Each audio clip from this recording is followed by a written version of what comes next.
டெல்லி சென்றுள்ள முதலமைச்சர் மு.க.ஸ்டாலின் காங்கிரஸ் மூத்த தலைவர் சோனியா காந்தி மற்றும் மக்களவை எதிர்க்கட்சித் தலைவர் ராகுல் காந்தியை சந்தித்துவிட்டு புறப்பட்டிருக்கிறார்.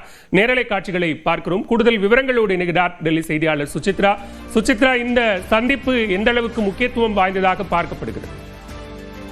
சுமார் 20 நிமிடங்களுக்கும் மேலாக காங்கிரசுடைய மூத்த தலைவர் சோனியா காந்தி மற்றும் எதிர்க்கட்சித் தலைவர் ராகுல் காந்தியுடன் முதல்வர் மு.க.ஸ்டாலினுடைய சந்திப்பு என்பது டெல்லியில் நடைபெற்றது மிக முக்கியமாக பார்க்கப்படுகிறது. தமிழ்நாட்டினுடைய அரசியல் சூழல் எவ்வாறு இருக்கிறது, தேர்தல் களத்தை திமுக காங்கிரஸ் கூட்டணி என்பது எவ்வாறு எதிர்கொள்ள உள்ளது என்பது தொடர்பான ஒரு ஆலோசனையை இந்த சந்திப்பின் பொழுது அவர் பேசியுள்ளதாகவும் கூறப்படுகிறது.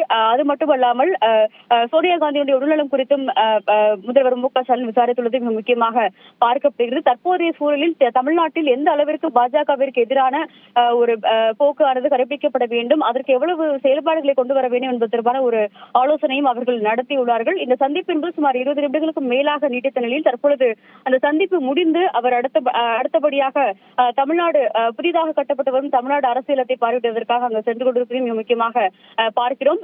இன்று பிற்பகல் அவர் டெல்லி வந்த நிலையில் அதனுடைய முதல் சந்திப்பாக இந்த ஒரு ஆலோசனை என்பது காங்கிரசுடைய மூத்த தலைவர்களான சோனியா காந்தி மற்றும் ராகுல் காந்தி ஆகியோருடன் நடைபெற்றுள்ளது மிக முக்கியமாக பார்க்கப்படுகிறது. முழுக்க முழுக்க ஒரு அரசியல் சார்ந்த ஒரு சந்திப்பாக இது மட்டுமே இருந்தது என்ற ஒரு தகவலும் தற்பொழுது கிடைக்கப்பட்டுள்ளது. பாலா,